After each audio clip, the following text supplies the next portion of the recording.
You ever watch a movie and you like can't stop thinking about it? That's me currently with Undertone. So Undertone is of course a psychological horror thriller.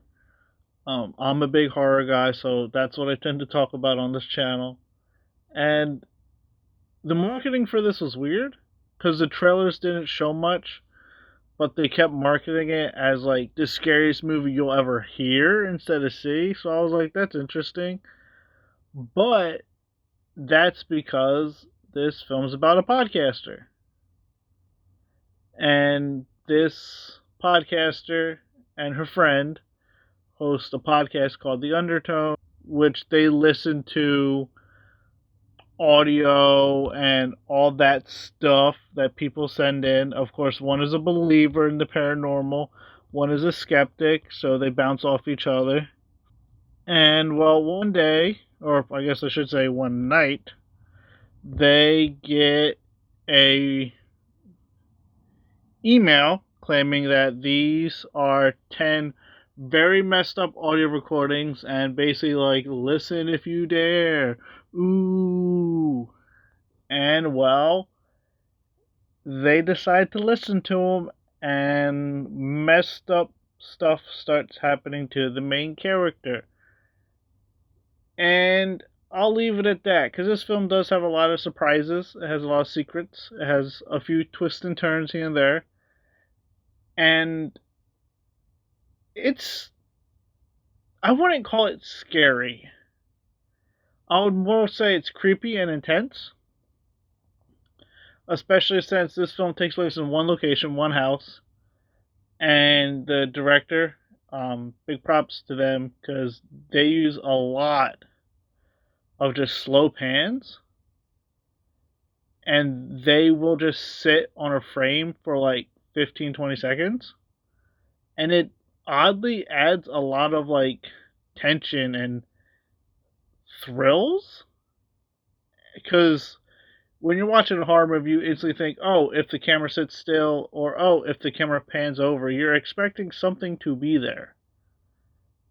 And with this film, nothing ever really is, but you're waiting for it. And there is a few background spooks that I was a big fan of. I love when scares aren't in your face, they're like off in the background or they're out of the corner of your eye. Big fan of those. But the whole marketing for this was the audio and the podcast tapes. And do they deliver? I say yes. I thought it was unsettling. I thought what you're hearing was kind of creepy, especially since you try to piece the story together with the characters through the audio. And I've seen comments saying like, "Oh, this should you should have seen this in theaters. Like, it doesn't hit the same." I watched this at home on my TV, and I don't have a sound system. I don't have a sound bar, just a regular, good old TV speaker, and it still got to me. Like, I probably had the volume up a little too high, but like, it's still creepy. And I haven't had a film make me just sit up and lock in since like Smile 2, where I just sit up and I'm so focused that I'm just like, bam, I'm in. I'm locked in completely. And the last 15 minutes, exhilarating. Non-stop tension, go, go, go, go, go. And the last 45 seconds, haunting. Haunting. Those those last seconds stuck with me and I still think about it. But yeah, this movie's not for everyone. It's very slow. It's very drawn out. There's some themes about religion and parenthood and like taking care of someone you love that might not hit for everyone. They hit for me, but they might not hit for everyone. But yeah, if you have patience, if you have either turn your TV up loud as hell or good headphones, I think you're in for a scary time. I think this film is really good.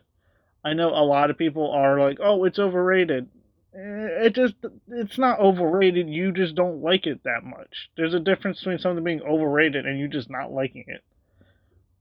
I hate the term overrated, but yeah, Undertone. I'm a big fan of it. I can't wait to rewatch it.